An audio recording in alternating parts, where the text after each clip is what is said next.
This podcast is brought to you by Most Valuable Podcasts, leading the league in podcasting entertainment. What's up, Real MVPs, Ricky Widmer here, along with the one, the only, Brandon Swanson. Hey. And we are back for another edition of the Primetime Podcast right here on Most Valuable Podcast, your one-stop shop for everything college sports. Eventually it's going to stick. Eventually we're going to talk badminton and college baseball and college volleyball. But for right now, it's just college football and college basketball. And Brandon, what a time is it to be alive. March Madness in full swing. One question I want to ask you before I get into what we're going to talk about today and pitch the Patreon, because I usually do that at the beginning. We got a comment on Twitter. Someone asking us, I can't remember who it was, I'll look it up in a second while you're talking, asking us if we're going to do a Sweet 16 preview. We're going to tack that on to the end of our kind of March Madness segment that we got for today. But he mentioned how it's kind of disappointing how there's lack of Cinderellas this year. I mean, except for Oregon, but do you really count Oregon as a 12 seed? Do you feel that after this week? Like, oh man, I wish that we had a Murray State in the second weekend, or a Belmont, or a Wofford over Kentucky. Do you think it bothers you that we don't have like a true Cinderella this year? No, it doesn't bother me, because for me, as long as we're seeing good basketball, that's the only thing that I am really concerned with. And, I mean, I guess in a way you could say, not necessarily a Cinderella team, but we've got an Auburn team in the Sweet 16 that beat Kansas and just was able to get past New Mexico State. So Auburn, I don't necessarily consider them a Cinderella, but a team that's definitely an underdog going against North Carolina. Certainly Oregon's an underdog going against Virginia. Mm-hmm. And I do think that Oregon is correctly ranked as a 12, because yes, they went on a very good couple of runs last night that was able to get them to the win. But if they wouldn't have won the Pac-12, they wouldn't have been in the tournament. Exactly. But look at the way that Oregon, yes, has played extremely well lately. And you said that. You said that coming into March Madness, into this tournament, Oregon has won 9 straight games. They're a hot team, and that's why you were riding them, and that's why you're mad at yourself for not keeping them where you had them. As long as Tennessee does not choke away 21-point leads anymore, I'll be fine. Because that gave me a scare. They're in my title game to lose against Duke. They're in my title game to lose against Duke. That was scary. Tennessee, though, and I talked about this with my dad. You have to look at the teams that are in this tournament all the time. The athletic teams. And you want to try and ride with those athletic teams, because they find a way to win. And Auburn, you talk about a 3-point shot. Auburn was just incredible with that against Kansas, and that is why they were able to get the win there. But on the looking on the other side too, I don't mind that there's no Cinderella team. Like I said, as long as there's great basketball being played. Dave, we're watching, and I hope, Dave, you're watching this, that you're not getting mad at me for calling you out here. Well, calling you out, but you really said is we're sitting at B-Dubs, and we're watching Gonzaga and Fairleigh Dickinson, or we're watching also Kentucky and Abilene Christian, and Dave's just sitting there going, these teams have no right to be in this tournament. Like, no right to be here. Why should I waste my time watching Kentucky blow out Abilene Christian? I understand where he's coming from. I get where he's coming from, too, but everyone would have said last year, too, at the beginning of the game, before anything starts, what is UMBC doing here? What are they doing there? They have no right to be here. And that's why March Madness is so exciting, because while, yes, you do get those games sometimes where Gonzaga comes out and Kentucky comes out and they're just so dominant against that other team, we expected UMBC to lose last year. They didn't. But then you also had to look at who was it that Virginia played in round 1? Gardner Webb? They struggled with Gardner Webb. Their first tourney appearance is Gardner Webb this year. I mean, first tourney appearance. So, and they almost knocked off the 1 seed again. So I want to give Gardner Webb a ton of credit, and I wouldn't say that they didn't deserve to be in the tournament. There's other teams that I was rooting for them hardcore, and I was so upset that they kind of choked it away. Virginia did come to play in the second half, but I was very upset that they did not win it. But I did find the tweet. It was from Garberk, Garrberk 8821. He said, at Most Valuable Pod, kind of sucks.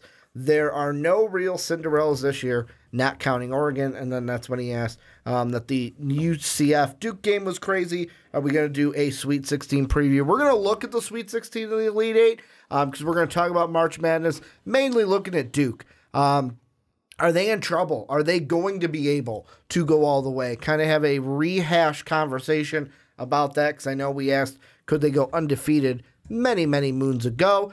We're also going to take a look at the NFL draft. Drew Lock, could he be a top 10 pick? There's some kind of rumblings Todd McShay throwing out there, so we're going to take a look at that, and we're going to start the podcast looking at March Madness.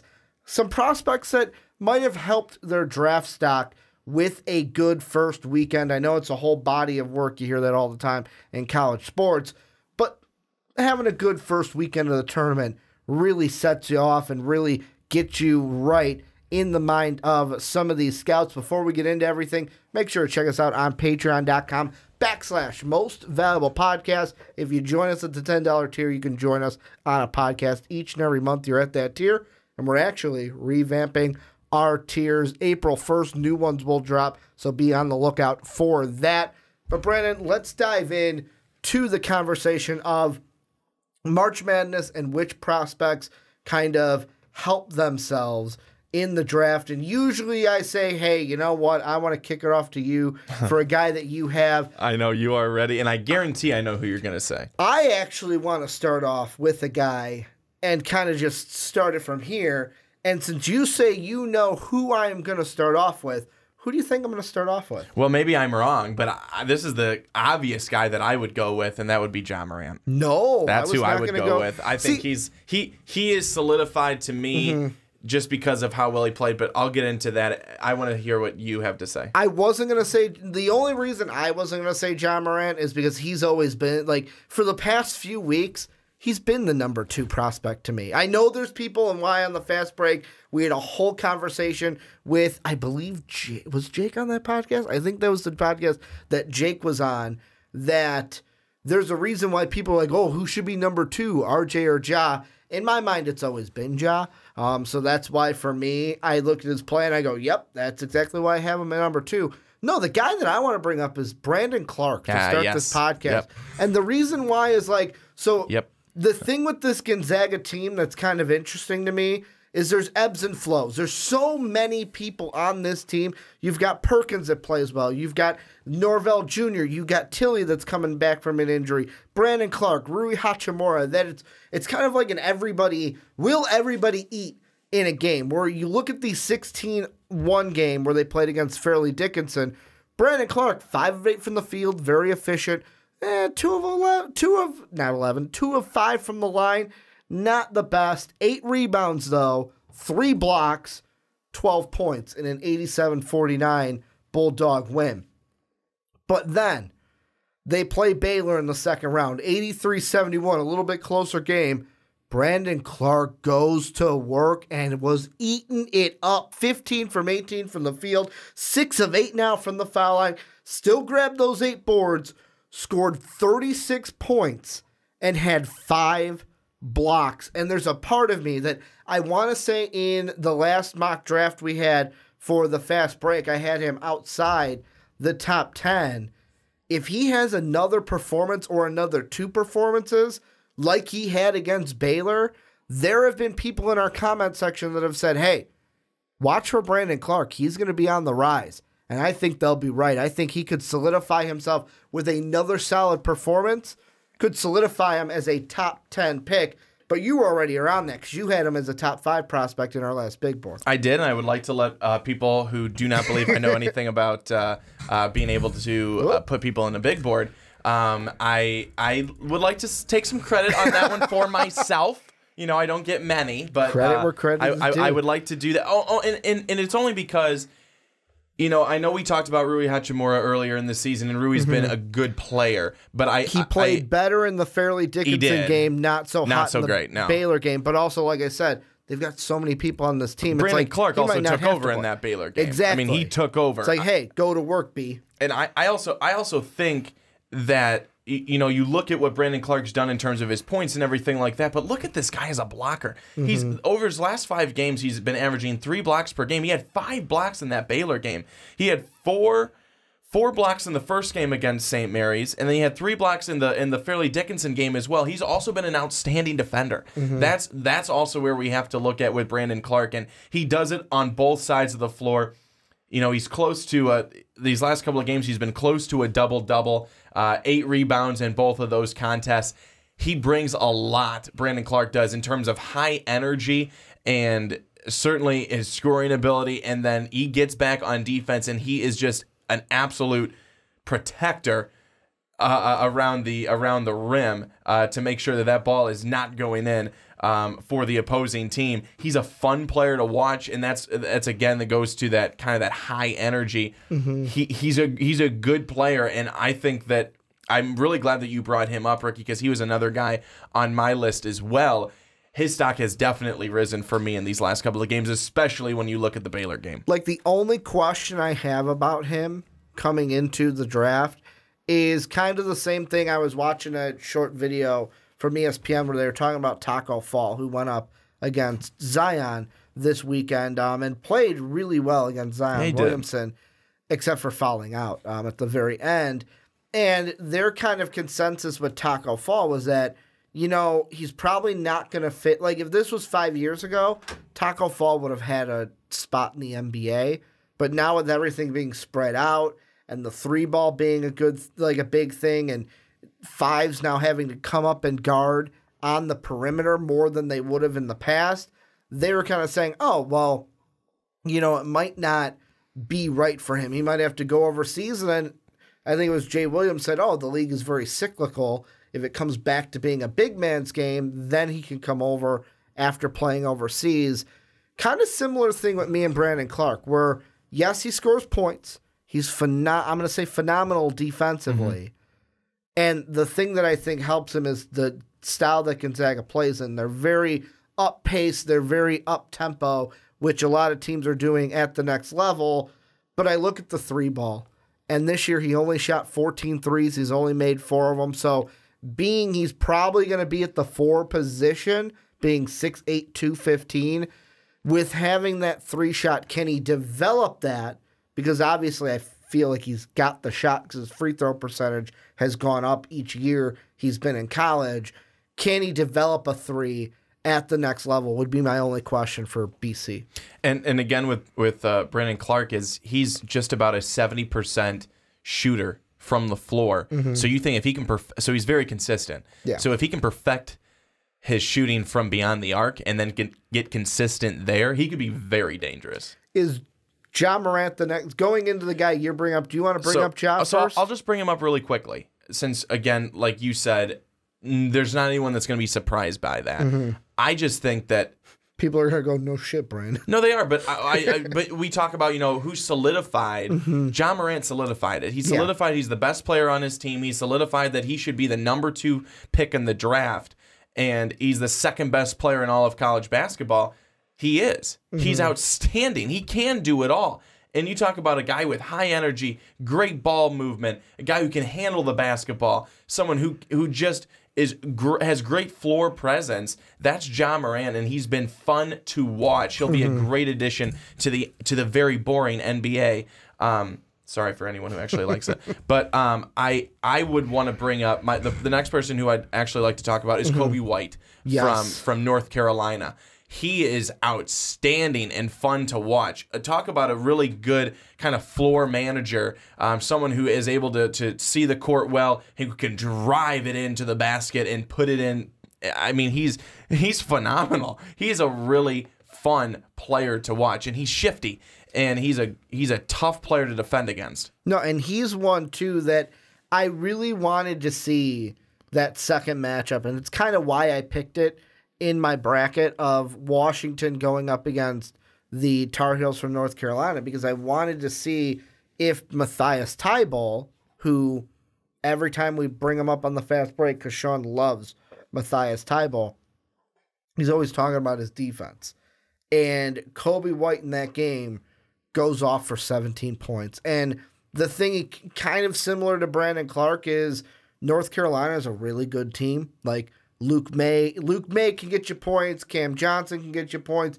Depending on the night, I mean, I guess against the 16 seed in Iona, Nasir Little can get you points, but then he also had a good game against Washington. He has had 2 good games, so I'll give him credit for that. I've usually been shitting on Nasir Little until the cows come home, but they've got so many players on this team that can get you points that Kobe White doesn't always need to be that scorer. Like, he only had 10 points against Iona.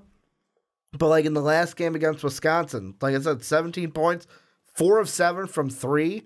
And he could be somebody that is kind of like, I want to say kind of like a John Morant type, where people say John Morant, oh, he's going to be a good combo guard at the next level. I think Kobe White could be that as well, where it's like, hey, you can play him at the point.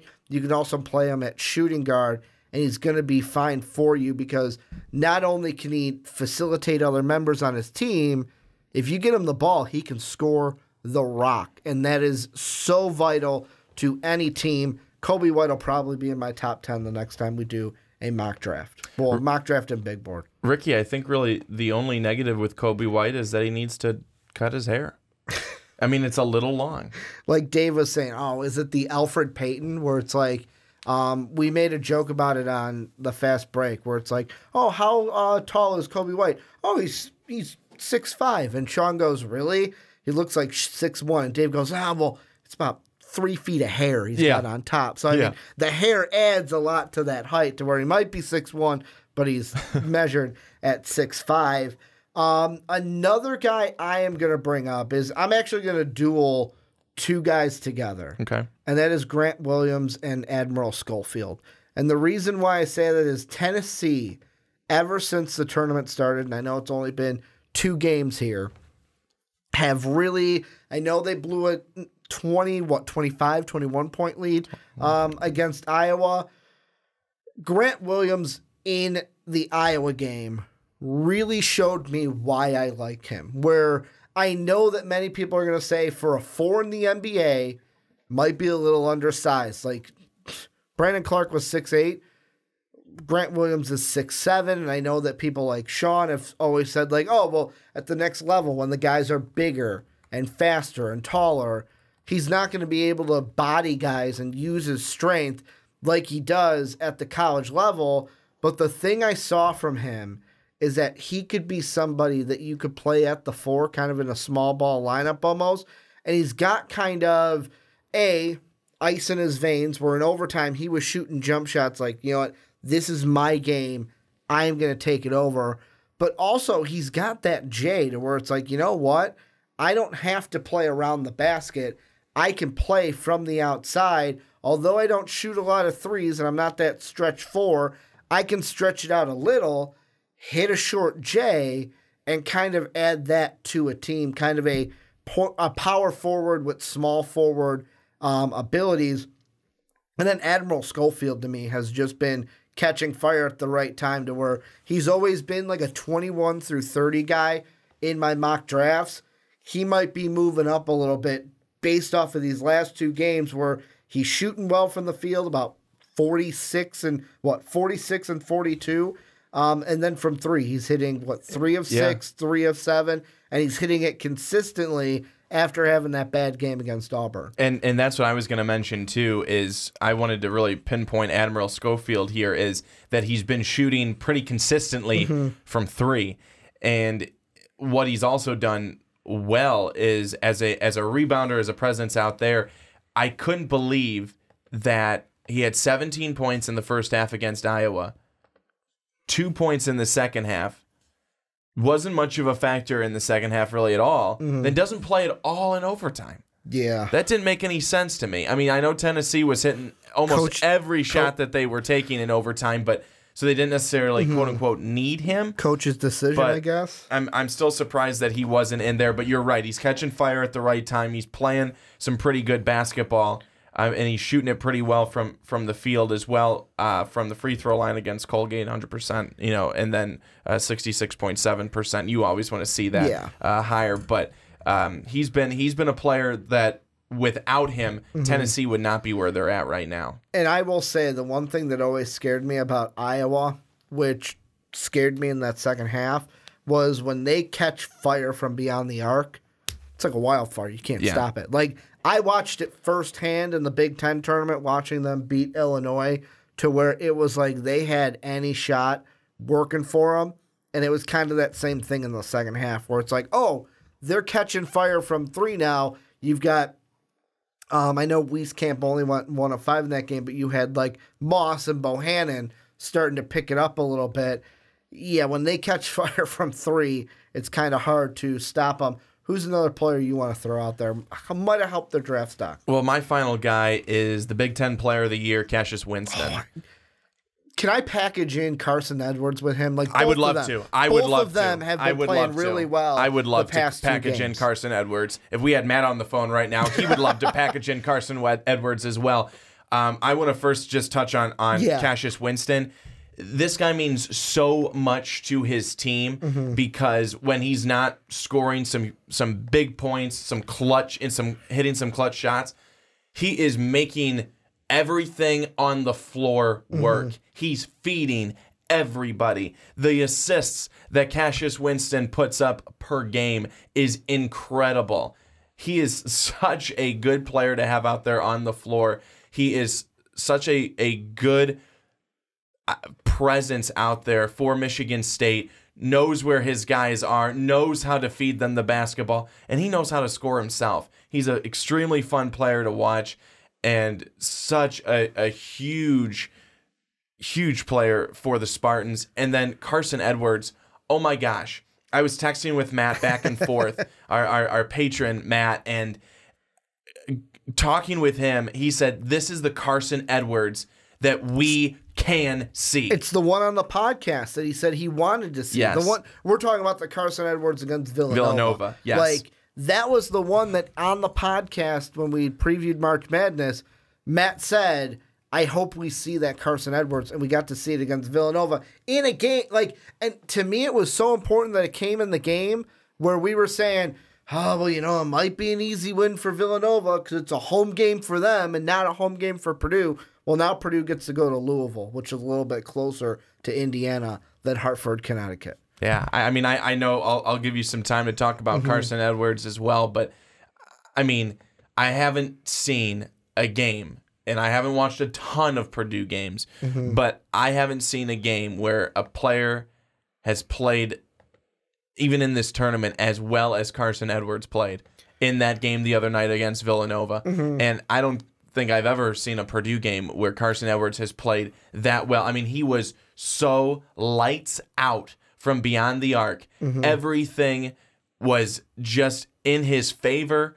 Villanova couldn't guard him. Villanova couldn't hit anything, first of all, but they could not guard him. Even in the second half, when that was Jay Wright's game plan, stop Carson Edwards. Don't let him get the ball. He got the ball, and he was wide open so many times, but also able to drive in, take the contact, go to the line. Carson Edwards, phenomenal. No, and yeah, that was one thing that I was kind of, for me, with Carson Edwards was, this is one where I know on the fast break, we had someone comment in where it was like, hey, could you talk about the second round guys? Because we always do mocks except for the very last one, just the first round.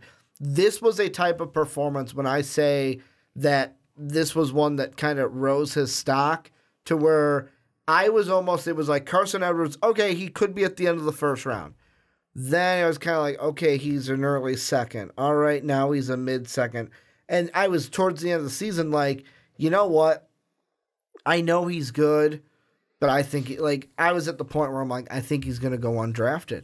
I think that teams are going to look at it and not see anything like, are we going to get this, or are you just a perennial D-leaguer or G-leaguer at the next level?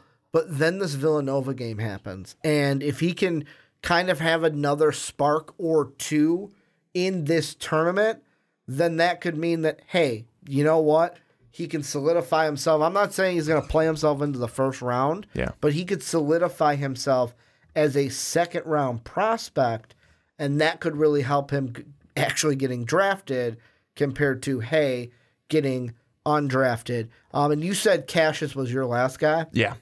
All right. Then I'm going to go quick fire. I've got just a few that I want to mention. There's one guy I just want to bring up quick. So there's about 3 of them that I wanted to mention. The first one is Jarrett Culver. He's like the Ja Morant that you threw out, to where, is Jarrett Culver going to be a top 10 pick? You're damn right he is. However, the 2 games that I've seen, and I know he only scored 16 against Buffalo, but the 2 games so far, to me, it's like he is a solidified top 5 pick.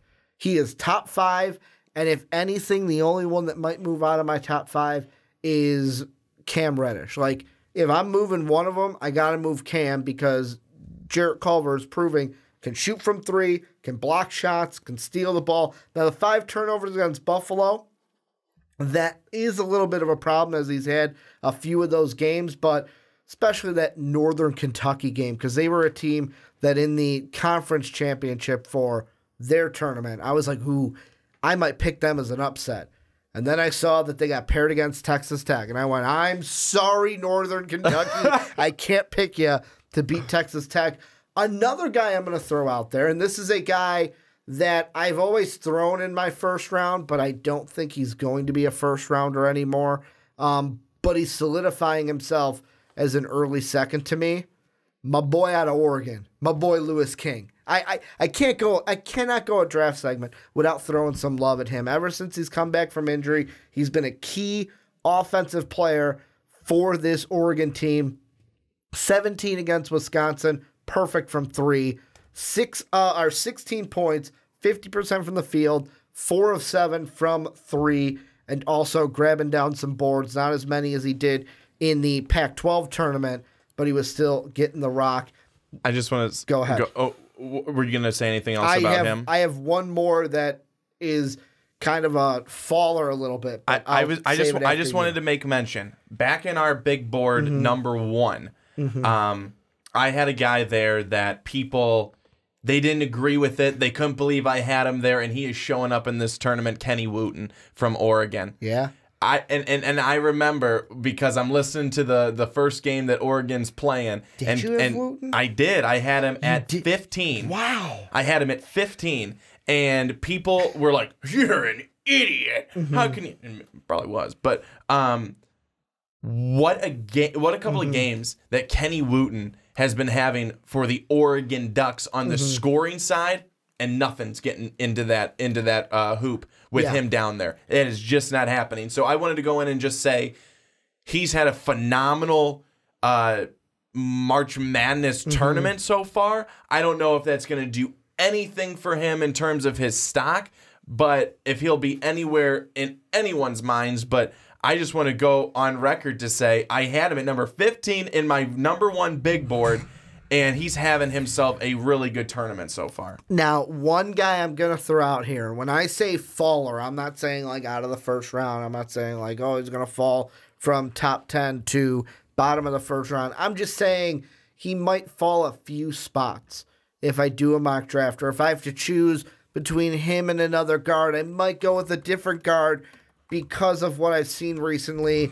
I want to end this segment asking you about Keldon Johnson, to where against an opponent like Albany Christian, who Dave, when we were at B-Dubs, was like, there's no reason why Albany Christian should be in this tournament, losing 79-44 to a Kentucky Wildcat team.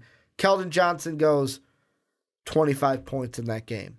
However, the next game against Wofford, where Wofford, I'll be honest, should have won that game, because the person I feel the baddest for is, I'm blanking on his first name, but it's McGee from the Fletcher. Terriers. And the reason why, in the first game of the tournament, he sets the record for, I think it was, most threes in an NCAA season. Did you know the record that he set against Kentucky the next game after? But going 0 for 10 by not making 0 one? for 12. 0 for 12? The most missed threes in an NCAA tournament game. So it was kind of like the best of the world and then the worst of the world. He makes 2 of them. He goes 2 for 12. The Terriers win that game. The Wildcats are going home. And a big reason for that, I think, Keldon Johnson only having 9 points in that game. That's a game I like, and people are going to say, Ricky, you can't point out one game in a tournament. You got to look at the whole body of work.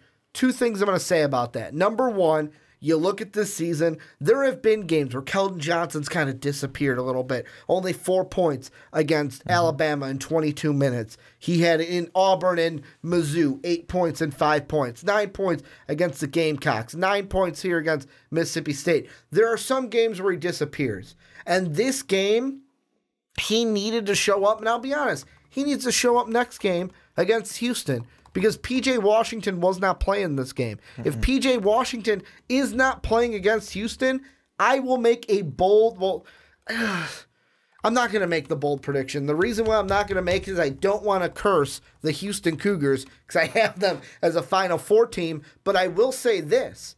If P.J. Washington doesn't play and Keldon Johnson does not come to play, there's a good chance that Houston could be beating the Wildcats this upcoming weekend, and the Wildcats could be going home in the round of 16.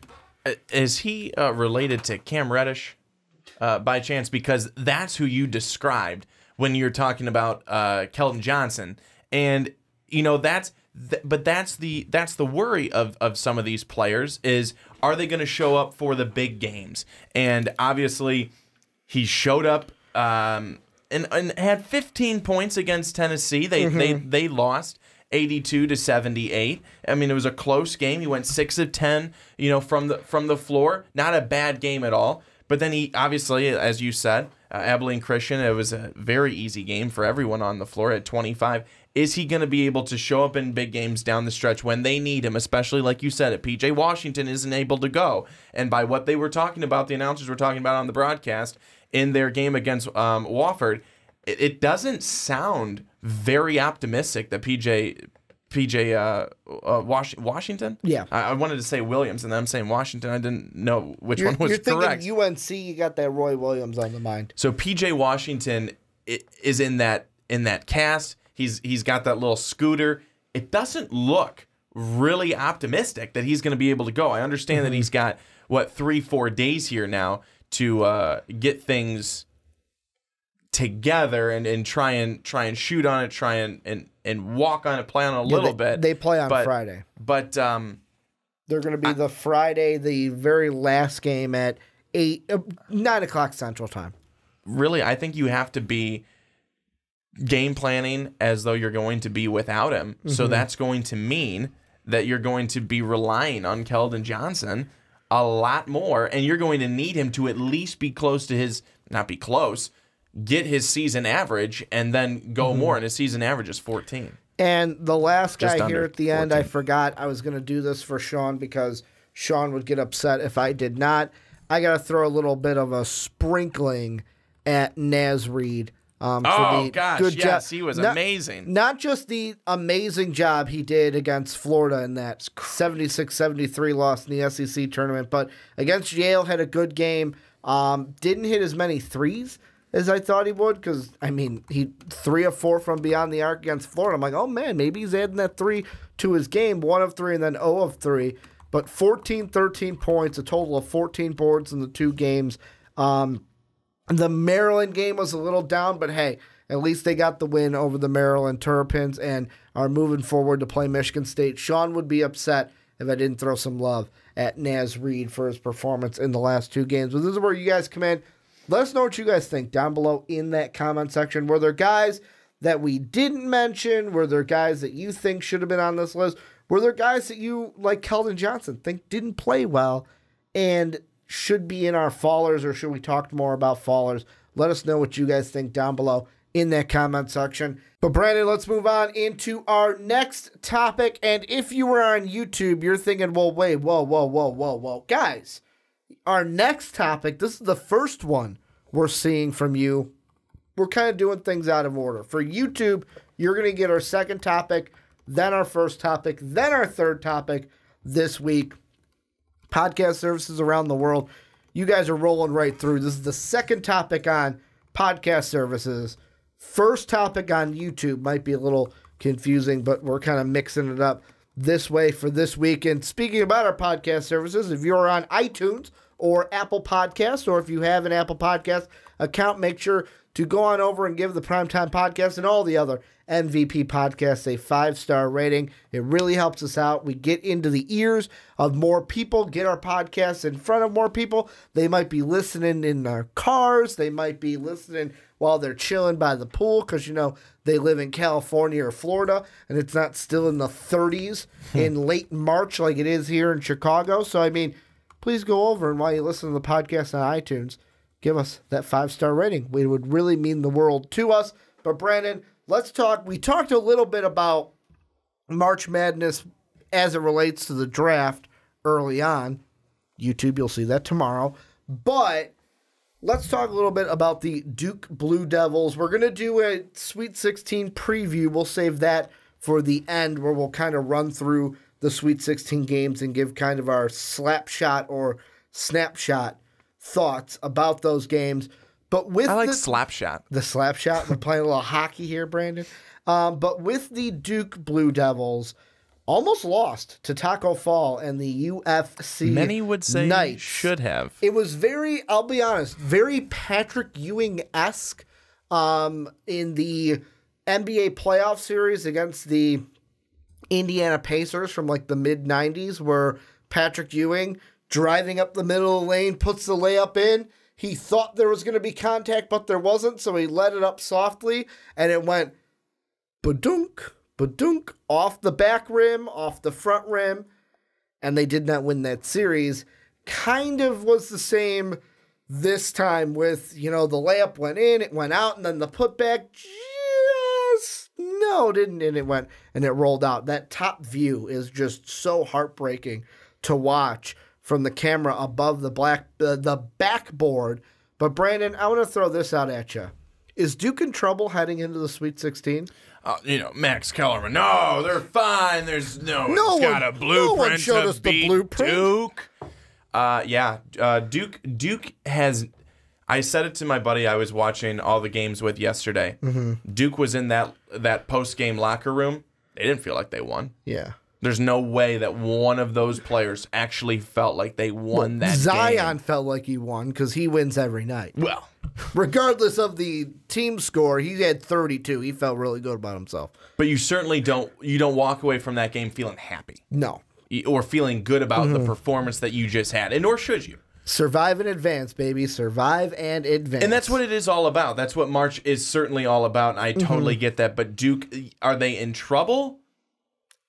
Are they in trouble? I don't know if they're in trouble, but are they on high alert? Yes, they are. We've seen Virginia Tech, who Duke will be taking on. We've seen Virginia Tech play a couple of good games here. And, they beat St. Louis with ease. And then they beat a Liberty team that played really well against Mississippi State. They played that Liberty team pretty well in the second half. The first half, Liberty hung with them pretty well, but second half, Virginia Tech took over, had a couple of good plays on their end. But you look at Duke, and you look at what they were able to do. Of course, Zion Williamson was every bit as he's been advertised all season long with 32 points and 11 rebounds. Zion's great. You don't have to worry about Zion. Cam Reddish actually showed up, played a one of his better games, I thought, of the season. But the key for Virginia Tech is going to be when Trey Jones has the ball right at the top of the key and he's wide open and he's going to shoot it. Everyone back away. Get ready for the rebound because it's going to be a miss. Let's get two guys on Zion to try to box him out because you can't have just one. You got to have two because Virginia Tech doesn't have a Taco Fall on their team, and nobody else will have a Taco Fall on their team for the rest of the tournament. I think that right now, going into this game, what Virginia Tech has to look at is go ahead and if guys like Trey Jones want to take those shots, let them take those shots. But also, for Virginia Tech, are you going to be able to get big enough down low to take on Zion Williamson? Because I know Zion looked small against Taco Fall, but he is not a small man, and he is going to body you up, and he is going to use every bit of his strength to get that ball in the hoop, which he has done all season long, which he is going to continue to do for the rest of his career, and certainly in this tournament, no matter how far Duke goes, that's what he'll be doing. So Virginia Tech, do you have a game plan to keep those points out of the paint and to frustrate Zion down low? Because that's going to be, I think, a number one factor. From the outside, Duke's going to take shots. They weren't really on Sunday. Really, none of them were. R.J. Barrett had 16 points. He wasn't on. And like I said, Cam Reddish had 13. He wasn't on. Zion was the guy who was on. But let Duke take those shots. You can live with that, but do not continuously get beat down low. That's going to have to be the game plan for Virginia Tech. Yeah, when it comes to Duke, this next weekend, I'm not worried this weekend. And the reason why I'm not is I know many people say, well, guys, you got to be nervous for this first game because Virginia Tech beat Duke this season. Yeah. Well, the big thing of why Duke lost, they didn't have Zion that game. That was when we kind of saw the mini shutdown of Zion Williamson, where it was like, hey, you know what, you're fine. We're going to keep you for the tournament because there's no way that we're not going to make this tournament. So you'll come back for the conference tournament and then play into the NCAA tournament. And immediately, I look back to that game. Blackshear Jr., Kerry Blackshear Jr. Yes. Had 23 points in that win, that 77-72 win. I'll tell you this, he ain't going to have that many points.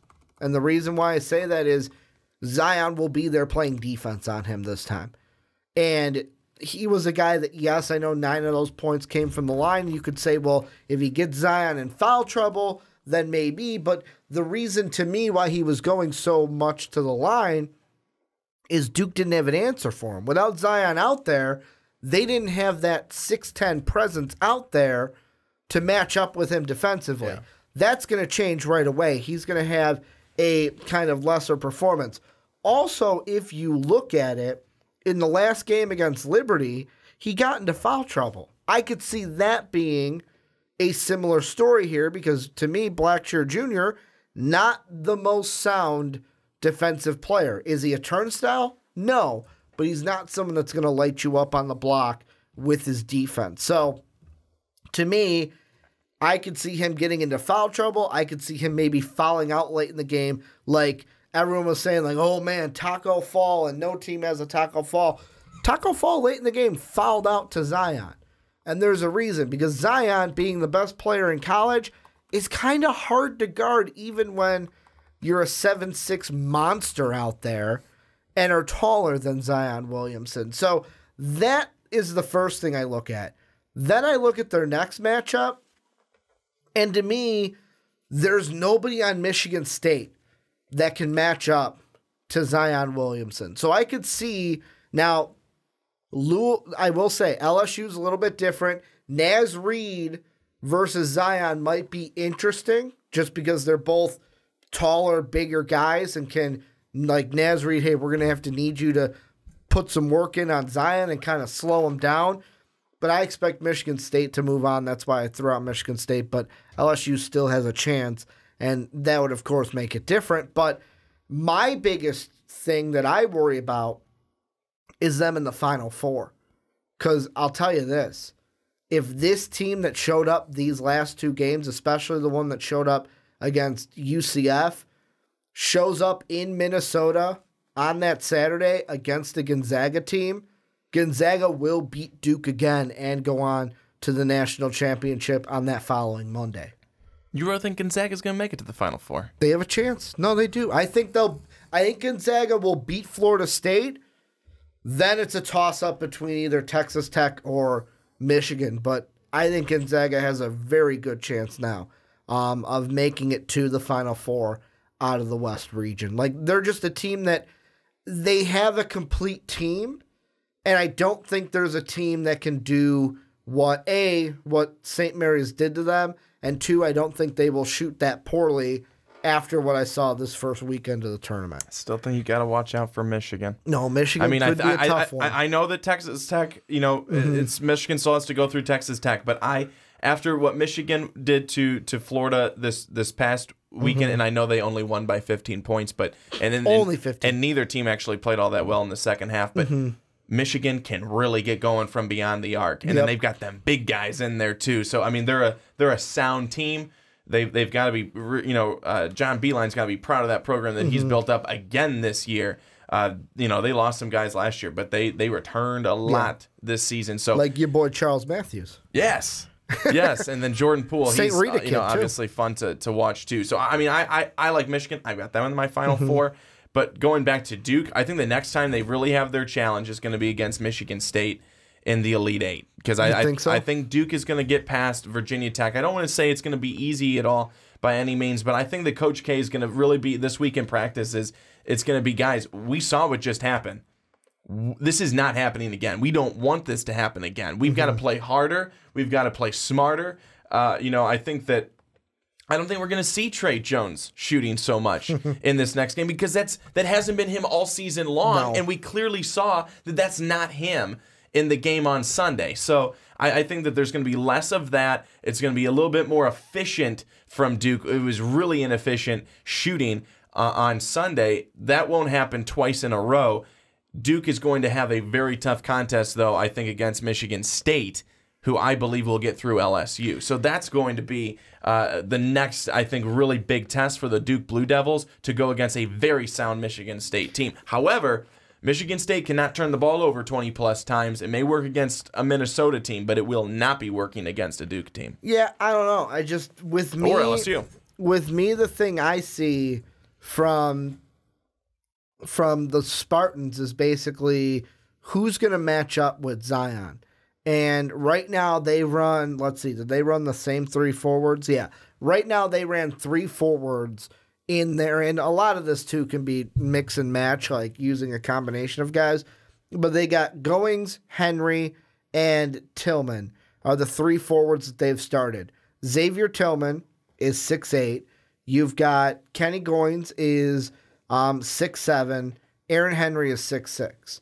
The only people they have over 6'8" are Marcus Bingham and Braden Burke. Those are the only two.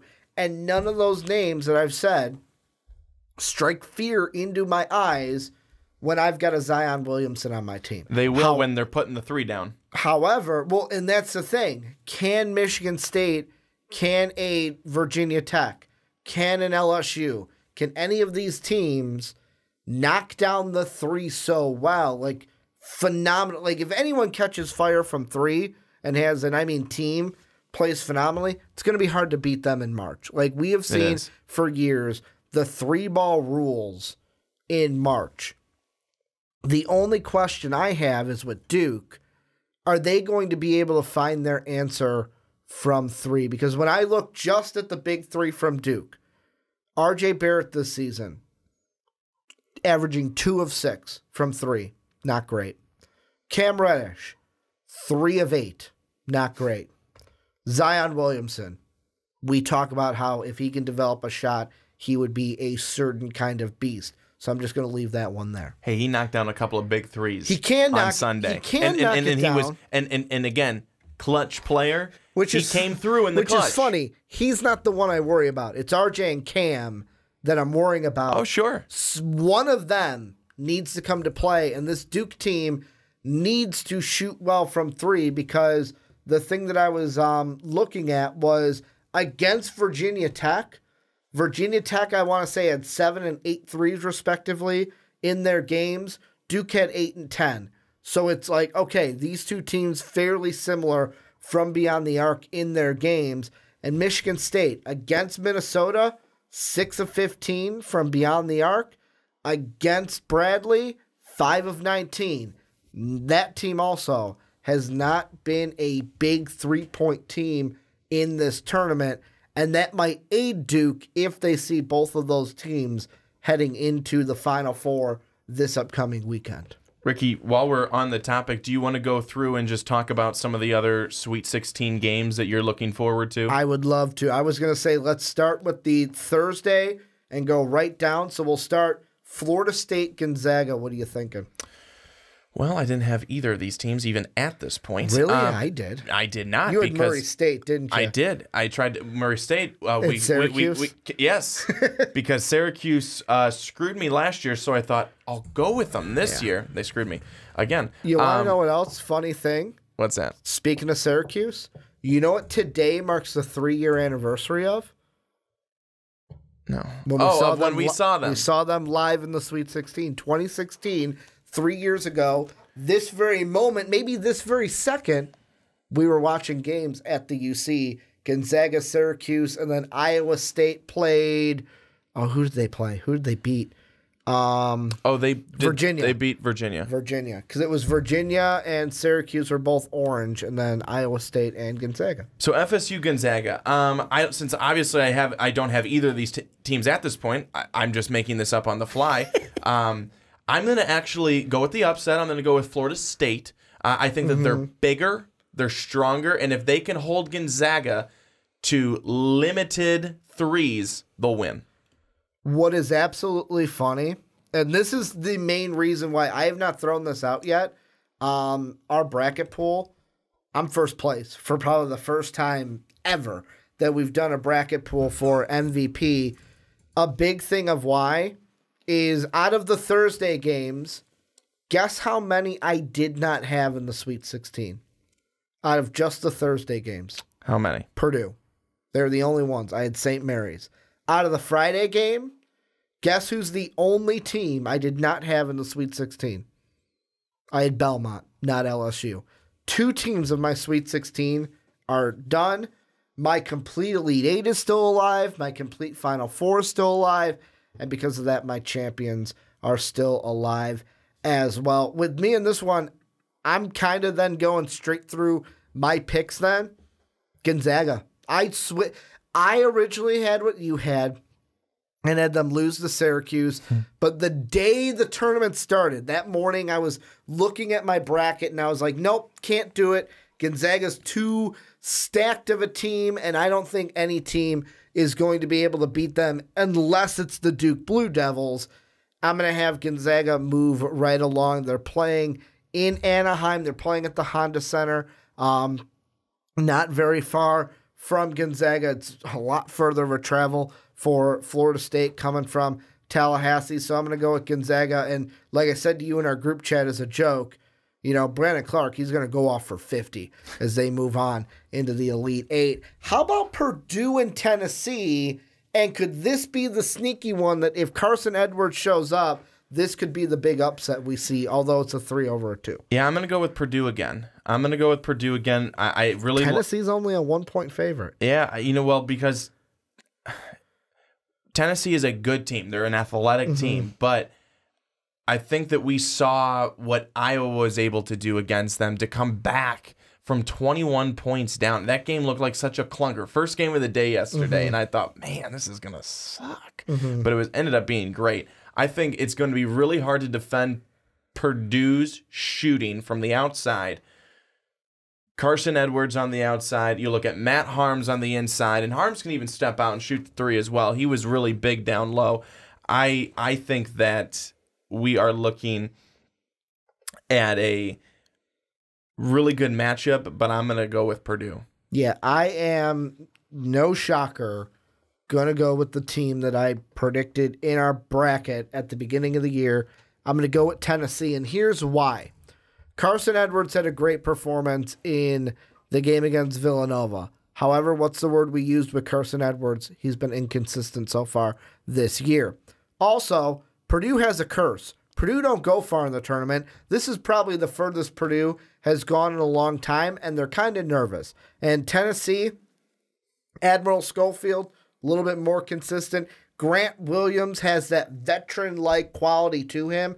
I like Tennessee to just squeak out a win against Purdue. Not going to say it's going to be a blowout, but just squeak out a win in the KFC Yum Center against the Boilermakers from Purdue.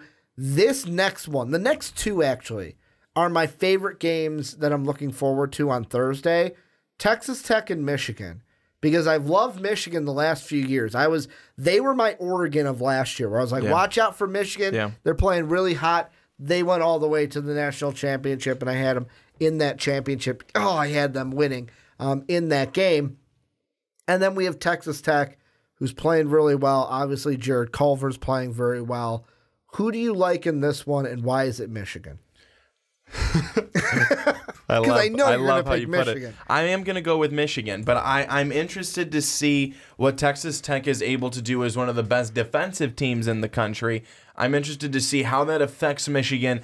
How are they going to game plan for the Wolverines? Again, they've got guys on the outside who can shoot it well, but they also have those big guys down low that are tough to defend.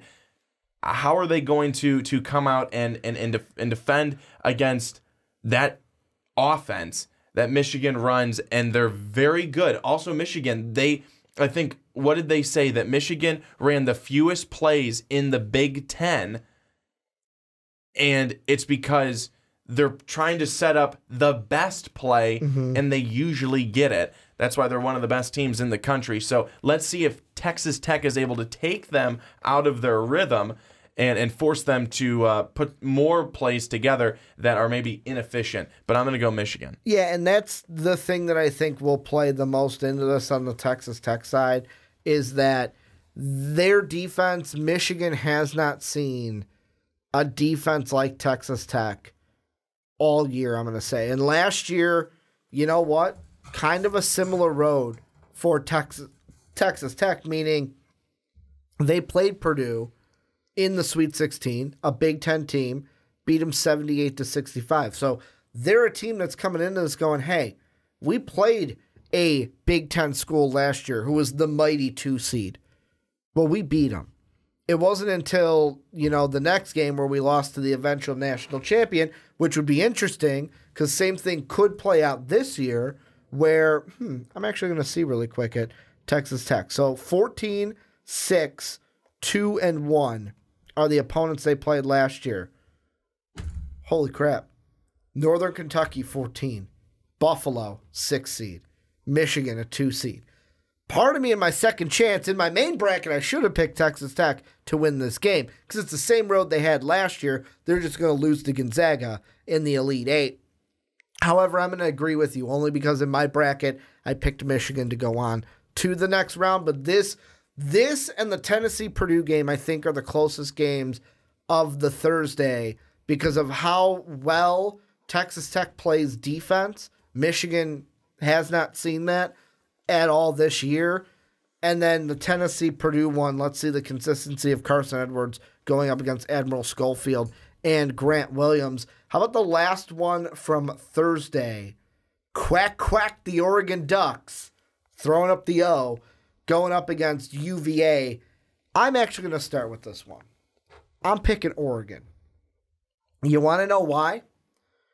UVA has not impressed me this tournament. They came out flat-footed, and I know a lot of people are like, oh, well, they had the demons of last year's tournament. You want to know what's going to happen this time, Brandon? I do. Entice me, Ricky. Last year, Virginia, the one and only number 1 seed to lose to a 16 seed. Guess what's never happened before, Brandon? A 1 lose to a 12 has never beaten a 1 until this year. Virginia will be the only 1 seed to lose to not only a 16 seed, but a 12 seed as well. It is decided. Mark it down. Oregon moves on. Book it. Pritchard's been doing... he's like, the ball screens from him. Lewis King's been scoring. The only thing that this Oregon Duck team needs that would make them more entertaining is just put big old ball right there, or bowl right there at the 5. And this would be a complete fun team to watch. I'm going to go with them being the 12 seed to move on to the Elite 8. I badly want to agree with you. My bracket doesn't but DeAndre Hunter. My bracket does not show that I've agreed with you. But here's the thing: is that if you agree with me, you just concede defeat in our bracket tournament. I do agree that Virginia has been unimpressive. They have not. They have not. They've been tested by teams, by not even the best teams in this tournament yet. Yeah. they're looking at an Oregon team that has been very strong in its last 2 games. And I understand Oregon came out last night in the second half and they were like shocked, couldn't make anything. Missed their first, 8 shots, 10 shots, something like that in the second half. But then they obviously got it together, and they overmatched UC Irvine. They were the better team athletically. They were the better team just in terms of being able to put some offense together. They overwhelmed the Anteaters in the second half. They did it in the first half. They did it again once they got probably through 8 minutes in the second half. But I like Oregon for all the reasons that you said. They offensively, it runs through Peyton Pritchard. He's been really, really clutch. He's been outstanding. Off those ball screens. Yes, he's been great to watch, and he can put it down. And then you've got Kenny Wooten going up and getting it. King's been phenomenal. They're a fun team to watch. They've got a lot of energy, and they don't have a lot of people, I don't think, believing in them. They didn't have it against Wisconsin. Except for me and Bill Walton, baby. Quack, quack, baby. Quack, quack. Wisconsin, a week 5. I think we both believed the only Big Ten team to lose in Thursday, Friday games in the first round. The only Big Ten team to lose. Virginia has some solid playmakers and some good scorers. Virginia has more experience on their current team than Oregon does. I'm going to go with Virginia. I don't want to, but I'm going to just because of the fact that I should. I should go with Virginia because statistics show that Virginia should win. You and I are in very different waters. I don't know about you, but definitely for me, where I filled out the second chance, which, by the way, we're going to record something for the very beginning of the podcast, but I'll remind you guys now. If you haven't joined it, link down below to join our second chance group in case your bracket is completely garbage and you want a second chance to try to beat me because I'm number 1. I said in my mind, I said I wasn't going to do that because if I get cocky, that means I'm going to lose games. So I'm sorry that I got cocky. Yeah, because don't get too cocky because remember who's right behind you. Good energy. I need to continue this. But it was weird for me because, like, with example, these games. All right, Gonzaga, Florida State. Well, I guess I'll go with what I did originally. All right, Michigan, Texas Tech. Well, I guess I'll go what I did originally. I just did what I have on my bracket right now because all of my Final Four teams are still there. Both of my national champion teams are still there. And all my Elite 8 teams are still there. So I was like, basically, do I choose something different just in case I'm wrong? Or do I go with what I originally said with? And I'm going to go with my gut because that's what they always tell you to do. How about the Friday games now? First one kicking it off. LSU, I originally had Belmont in the spot. LSU proved me wrong. They're going up against Michigan State. Who wins in Washington, D.C.? The Tigers or the Spartans? I like the Spartans. I think LSU is a strong team this year. Obviously, they showed it in the SEC by winning it. But I think that Michigan State, they too have shown that they are a very strong team. They won outright in the Big Ten. They beat Michigan, a very good Michigan team to do that. Michigan State, it's got so many playmakers. They can score in bunches. I'm going to go with the Spartans. And especially if I'm Michigan State, I know we were complaining like, oh, how do you let them be the 6th overall seed when they should have been the 5? I think Michigan State right now is going, well, thank you. I'd rather play LSU this weekend than that Texas Tech team that the Michigan Wolverines have to play against. And Washington, D.C. is a little bit closer to Lansing than Anaheim is to Ann Arbor. Yeah, I'm going to go with Michigan State. I'm not even super confident because I could see LSU winning this game, especially if Naz Reid comes out and has like a 3-for-4 3-game and kind of dominates on the board. But I think Cassius Winston's going to be able to do enough in this game. Tom Izzo is going to do some phenomenal coaching. Notice what I said there. Phenomenal coaching from Tom Izzo to get the job done. Then the game, I know this is Brandon's game of the weekend, no matter what is set up in the Elite 8. How excited are you for Auburn, North Carolina, Sprint Center, KC, Mizzou? I'm very excited for it. I think it's going to be a very, very fun game to watch. However, quite nervous because if Auburn comes out and shoots the way that Auburn did against Kansas, and North Carolina comes out and shoots the way that it did against Washington, it's going to be ugly quick. Yeah. I am going to go with the fact that Auburn will not come out as hot as it was the other night, and that North Carolina is a better team than Kansas is. Kansas was a 4 in the tournament, but they were not the Kansas that they've been in the past. No. North Carolina. There were many people that picked Northeastern to beat them. Well, it didn't quite happen, but I understand why they picked Northeastern.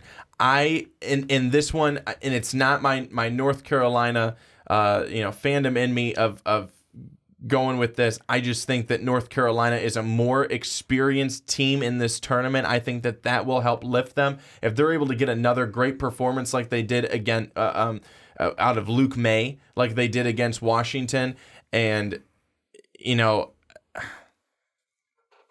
Kobe. I mean, that guy is outstanding, and if we could see Nasir Little actually come to play like he's been pretty solid the last couple of games, I think North Carolina wins this one, but it's a close one down to the end. Well, the one thing that I forgot to check that I completely was like, oh my God, Kansas lost. I can check it. My Bulls' hopes have been dashed because I'm reading here that Bill Self about the Bulls coaching rumor was like, well, I don't know where that came from, which I'm still holding on hope maybe that he could be the head coach over Jim Boylan. Because Jim Boylan's not the future. Yeah, but this one for me, very excited for this one. I'm going to go with North Carolina only because I feel like they're more of a complete team than they're more of a complete team. You got Luke May, who's the veteran on that team. Cam Johnson, who is one of my sleepers in the draft, could be rising up draft boards with good play. Kobe White is Kobe White and will probably be a top 10 pick in the draft this year if he continues to play well. Plus, I'm going to give the coaching nod to Roy Williams over Bruce Pearl. And the wild card, I will say, is Nasir Little. Didn't think I'd ever say that in this tournament, but he's played 2 really good games scoring. It seems like he might be finding his own a little bit, and if he can give them a spark, if he gives them 19 to 20 points off the bench, there's no way that they lose to Auburn, no matter how hot Auburn plays in that game. Then the big one we talked about earlier, VT Duke. Who you got, the Dukies or the Hokies, in an ACC rematch from earlier this year? I'm going with Duke. They've got Zion Williamson. He's healthy. We saw what he did. So just say, I'm going with Zion Williamson. I'm going with the Zion. I'm going with the Zion Williamsons. That joke never gets old. It does not. He played an incredible game, even going against a 7-6.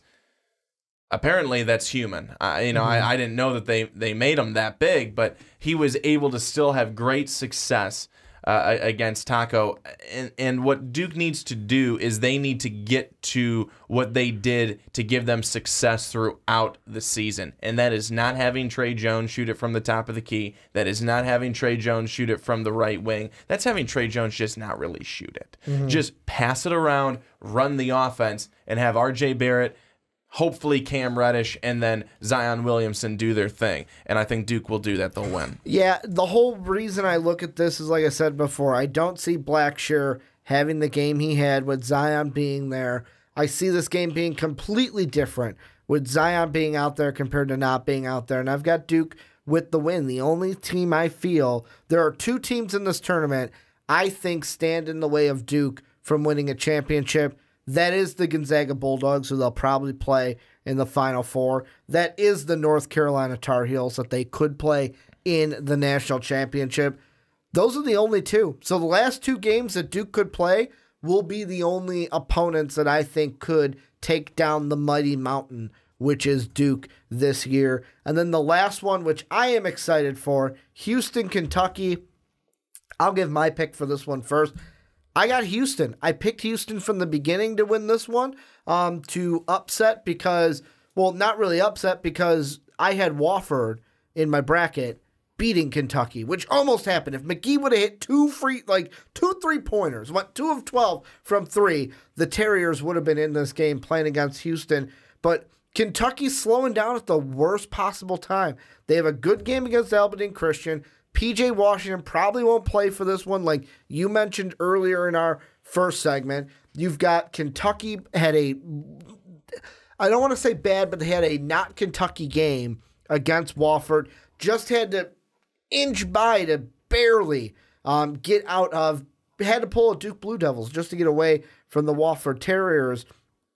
And the thing that I look at is this Houston team, they've only lost 3 games all year, and they're a team that is led by a very, very, very sensational guard. And I want to say it's Gary Davis. I'm screwing up that name already. But it's, Corey Davis. Corey Davis. I would say Corey Davis. Corey right. Davis Jr., led by him. They get past Ohio State. I think they get past Kentucky, and we see a Tar Heel Cougar Elite 8 game on Sunday. And Ricky, I am going to agree with you there. I actually think that just like what you said, Kentucky is coming into this game really. They beat Wofford, but they didn't do it in a phenomenal fashion. And I know that there's been they were not the only team that didn't win in blowout fashion or anything like that this past weekend. Keldon Johnson needs to play better. But it was Kentucky that you really looked at it and you went, man, they're lucky to have been able to survive this game against Wofford. They're lucky. They're lucky, but they also did play good enough defense to hold Fletcher McGee to 0 threes. Part of that was McGee just wasn't on that day. Well, from a three-point shooter, that sometimes you're just not on. I just feel like Coach Cal's main thing was don't let his 3 beat us. Let someone else beat us. Like, that's the game plan. And with Houston, could they do the same thing? Could they lock down on Corey Davis Jr. to where someone else beats them? I think that this game is not as easy defensively as a Wofford game is, because they basically shut McGee down from 3. And that was the reason why they won that game. Because like I said, if he hits 2 threes, they win that game and Kentucky is going home. What I want to do really quickly here at the end is go through our hypothetical Elite 8, since it's kind of the weekend in total. So the first ones we'll go through are the ones we had the same. First off, Gonzaga, Michigan. You had Florida State, Michigan. Florida State, Michigan. Who wins that game and why? I am going to go with Michigan. I think that they are just an extremely all-around sound basketball team. Inside, they've got the bigs to take on Florida State. On the outside, they've got just phenomenal shooters. I think that that's going to be just too much for the Seminoles. See, mine's Gonzaga, Michigan. I'm going to go with Gonzaga. They've got too many good players for Michigan to handle, and I think it's them running in transition. Michigan might put up a fight early on. Gonzaga pulls away late, gets the win. How about you had North Carolina? Did you pick Houston or Kentucky? I picked Houston. So we both had North Carolina, Houston, or did you have Auburn? North Carolina and Houston. We both have North Carolina and Houston. I am going with the upset in this one, although I probably shouldn't. I am going with Houston to get it done. Although based on if North Carolina plays well against Auburn, I probably shouldn't have. But I'm going to go with the hot upset of Houston over the Tar Heels rather than the 1 seed getting to the Final Four. I'm going with North Carolina. If they're able to get past Auburn, I think that they're able to get past Houston as well. Did we both say Duke, Michigan State? We did. Duke for obvious reasons? I'm going Duke as well. Okay. It's going to be. I think that'll be a close game, but I'm going to go with Duke. I just don't think Michigan State. If anyone in this East region that's left can match up with Zion, it might be LSU because of Naz Reid. But if Michigan State's there, I just don't see them matching up well with Zion, no matter how well they shoot from beyond the arc. And then last but not least, this is the one where we totally had that was different. You've got Virginia, Purdue. I've got Oregon, Tennessee. This is where the magical run for Oregon will end for me. I think that if Schofield and Williams and the Volunteers get past Purdue, they will have enough kind of momentum and enough swagger, enough consistency to get past Oregon. But I was telling you, Brandon, after Oregon won against the Anteaters, I'm like, and after seeing Virginia play, I'm like, man, I should have kept them as my, because this was the matchup where it was like, I had Oregon to the national championship to lose to Duke. Then I just changed it to Tennessee. Like, they were same road for either team. I'm going to go with Tennessee. However, I could see Oregon beating Tennessee with how hot they have been. How about your game, Virginia-Purdue? Who you got? So I'm going, for some of these games, I'm going away from how I actually filled out my bracket. But I've got... I went my gut. I'm going to go... It's big, so I got to trust it. I'm going with Purdue over Virginia. So that's a change from what I had in my original bracket. But even if it was Oregon and Purdue, I would still go with Purdue. I think when you look at Oregon-Purdue, you look at Purdue being almost a mirror image of what Oregon is, but better. A better version of themselves with good outside shooting, big guy down low, and just I think Purdue is a more athletic team that's done it so many times this season. And even though Oregon's running at the right time, certainly on a 9-game winning streak, I think Purdue and its hot shooting is going to would bring that to an end. But I picked Virginia, Purdue. I would still go right now with how these teams have played. I'm going Purdue. Virginia, I'm not confident in them. They need to have a very good showing against the Oregon Ducks. If they're able to win, they've got to be able to win. Obviously, if you just hang on and win, you still move on. It's survive and advance, of course. But Virginia, you'd love to see an overwhelming win for the Virginia. I can't think of their mascot right now. But Cavaliers. The Cavaliers, yes. I Wahoos. I wanted to say the Virginia Swords because that's all I saw that and I'm like, that's not it. The Wahoos. But yeah, so I'm going Purdue. So, last thing I'm going to say is, if you have not already, click the link down below. Join our Second Chance bracket group. We had a lot of people join our tournament group, which was great. However, I will say, I'm happy of the 4 or 5 people that joined our women's tournament. Brandon didn't even fill out a women's bracket. I did, though. No. I am in last place in our women's bracket because, I get a little ballsy with that one. But, of course, I still have UConn winning it all. Last thing I will say, Brandon, here on the podcast, we should save our money up. You want to know why? Next year, 2020, the Sweet 16 and Elite 8 are in Indianapolis. I say we go down March 26th, March 18th. We go down, see some Sweet 16 and Elite 8 action. And then in 2021, these tickets will be a little bit more expensive. The Final Four is in Indianapolis. Oh, wow. So the next 2 years, I say... If anything, let's try to get tickets to that Final Four and national championship in Indianapolis.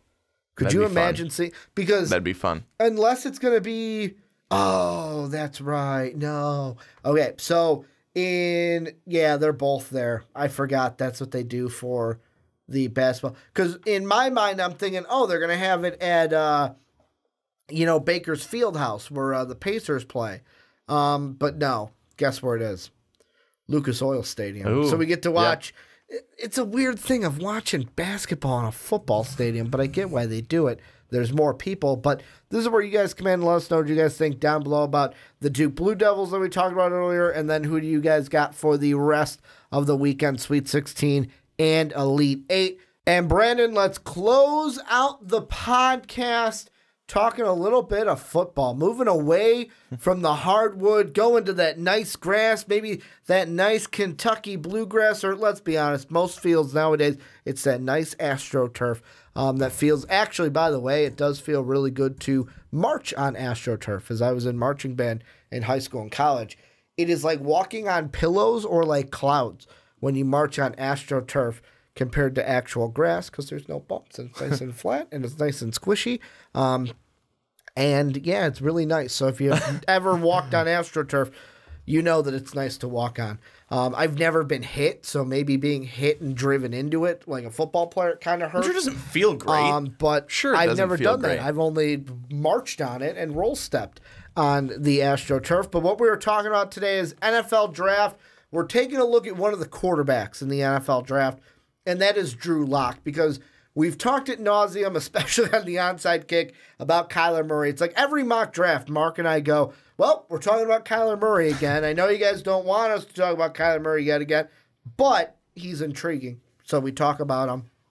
And then we've talked enough about Dwayne Haskins, but a guy gaining steam as we get closer and closer to the draft at the end of April is Drew Lock. And I was reading a article from Todd McShay, and in it, he talks about the possibility of Drew Lock being a top 10 pick. And this is exactly what he says. With Arizona interested in taking Murray at 11, a handful of teams will be interested in trading for Josh Rosen. Then it becomes Haskins versus Locke, and there are teams in the first round that prefer Locke over Haskins right now. The Missouri quarterback has met with or has plans to meet with all of the QB-needy franchises, and he has plans to have a second meeting and a workout with the Dolphins. With his smaller 9-inch hands, ideally, he ends up in a dome or a warmer weather situation, but I haven't seen any issue with weather on tape. Locke marries confidence with the ability to relate with his teammates, and a team will like that. Murray has a natural instincts, and Haskins has incredible football intelligence, but teams will feel comfortable with who Locke is and his full resume. Don't be surprised if you start hearing more top 10 buzz for Locke. I want to ask you, Brandon, plain and simple. When we get to the draft April 26th, first round, will Drew Lock be a top 10 pick? Where are the Dolphins at? They are outside the top 10. So in order for him to be a top 10 pick, a team like the Dolphins or the Redskins would have to trade up in order to get him. Then I'm going to say no. I'm going to say no. If the Dolphins are not willing to trade up and trade into the top 10, I'm going to say that he doesn't go. Okay. Because I think that there's, again, as we've talked, I think that there's so many defensive players that are really good that teams are going to try and get. And this could all change. Again, if the Miami Dolphins, trade into the top 10, and I understand that the Miami Dolphins, as I'm sure you and Mark have touched on as well, in the onside kick is the fact that, they're going to wait till 2020 for Tua. The Miami Dolphins do not have time to wait. The Miami Dolphins are not a good team. They need to find a quarterback now, and they can do it. They can do it with Drew Lock. I think he's a really good quarterback. I like Drew Lock very much. I think that everything that you mentioned in that little excerpt is completely spot on. He's got an incredible cannon for an arm. He moves well. He can roll out of the pocket, and he's got great athleticism. His mobility is good. His mobility is actually better than Haskins. So if you're looking for something that, if it puts him over Dwayne Haskins, maybe that does. Some people would say Dwayne Haskins didn't move enough, but if he did, he would still be good. There's that, but Locke, I just don't necessarily see him in the top 10 though. Because, Rick, you actually, run down the top 10 teams in terms of where they are right now. No trades, obviously, anything like that, but where are they? Here's the top 10. So, at number 1, the Arizona Cardinals. Number 2, San Francisco 49ers. Number 3, New York Jets. Number 4, Oakland Raiders. Number 5, Tampa Bay Bucks. Number 6, New York Giants. Number 7, Jacksonville Jaguars. Number 8, Detroit Lions. 9, Buffalo Bills. 10, Denver Broncos. Because I'm on the opposite side of you. I think that he will be a top 10 pick. There's a team trading up for him. That's what I think. There will be a team that trades up for him. I'm telling you, if the Miami Dolphins were to trade up, then yes, but I don't. So much has been talked about that. The Giants are interested in Dwayne Haskins. Yeah. Would he? There's two options for a trade up. But I also wonder here. So for the Denver Broncos, Joe Flacco is not a long-term fix. Bingo, they could trade up too. They could be a team that's trading up a little bit, or if he fell to them at 10, Joe Flacco is a guy who's around for maybe another year. For this year, maybe another. But he is not their long-term fix. They're going to have to find a guy in the draft. And that could be possibly this year. The Denver Broncos do have young talent. They have a really good running back. They've got some young wide receivers that are looking like they could really turn into something good. So they're putting some pieces together. They just need a guy who can get them the ball and score some points. So I will turn it over to you for your thoughts, but I'm a little hesitant to say that no, he'll be outside of the top 10, but I could very well see a trade happening to get him. Here is why I feel like a trade is going to happen. Is number one, I'm reading an article today, and this is from MiamiDolphins.com, and it's written by I hope it's Allen, Alaln, Allen, right? Allen. Yeah, so Allen. Popart. And what the article says is Chris Greer, who is the GM for the Dolphins, all options on the table for future quarterback. And the article goes on to say that now that the Dolphins have their bridge quarterback, because they've traded Ryan Tannehill, he's not going to be here. They've signed Ryan Fitzpatrick to, I believe it's just a 2-year deal that they have Fitzy for. They can draft a guy like Drew Lock, let him basically maybe Patrick Mahomes it, where he sits a year, maybe sits 2 years while he develops, and they could go ahead and do that. They don't have to wait for Tua. The exact quote from Greer, the GM, says, I would say all options are on the table. I wouldn't say that we wouldn't trade up. We also know that that's the key for any franchise moving forward. So if there is a guy there that we like this year, that we feel we need to go be aggressive, yeah, we'll be aggressive trying to do that. But we'll also be smart about it. There is also a limit to what you should do as far as being smart about it. People made a big deal about 2020, and that's also where the market has taken us as far as acquiring those picks. The comp picks as well.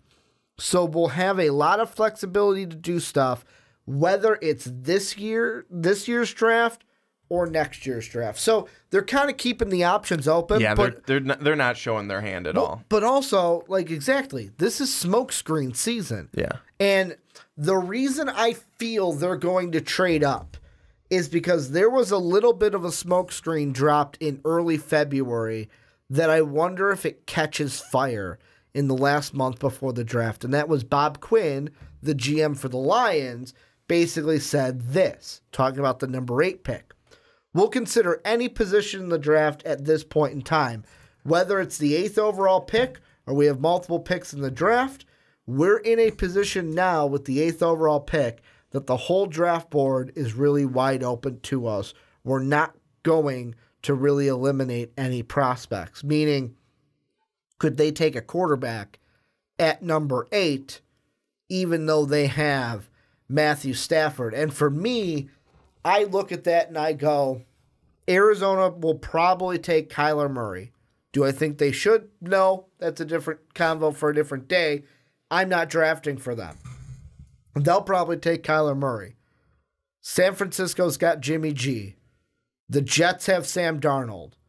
The Raiders, we've kind of thrown back and forth, whether it's me and you, whether it's me and Mark, about is John Gruden married to Derek Carr? Well, if Kyler Murray's not there, he's going to continue to date Derek Carr, and Derek Carr will continue to be the Oakland Raiders quarterback. Tampa Bay, the whole reason they said they brought in Bruce Arians was that he wanted to work with Jameis Winston and wasn't for trading and getting rid of Jameis. So I don't see them taking a quarterback. Then there's the Giants. Apparently the Giants really like Dwayne Haskins, but anything can happen last month of the season. Jacksonville, not going to take a quarterback. They just gave big money to Nick Foles. Detroit's the wild card. Buffalo has Josh Allen.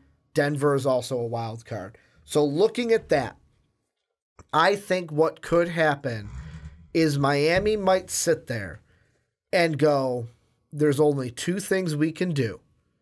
We can either trade up and get Drew Lock this year, or we can try to go for Tua next year. The third option, which is a far out for me, is if they want to say, hey, with our future picks, like later in the draft, they have the 48th pick in the second round, if they think a Will Grier will be there and want to take a Will Grier. But if you really like if they have 2 interviews with Drew Lock and really like Drew Lock, go get Drew Lock. And the team I think that they are going to trade with is the New York Jets. The Jets have basically said, we're open. You want to trade for that 3rd pick? Go ahead, come get this pick.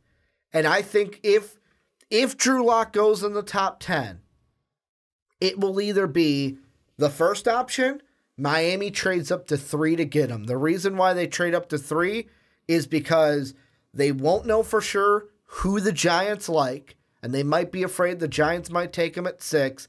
And if they think the Lions and Broncos are going to take him at 8 and 10.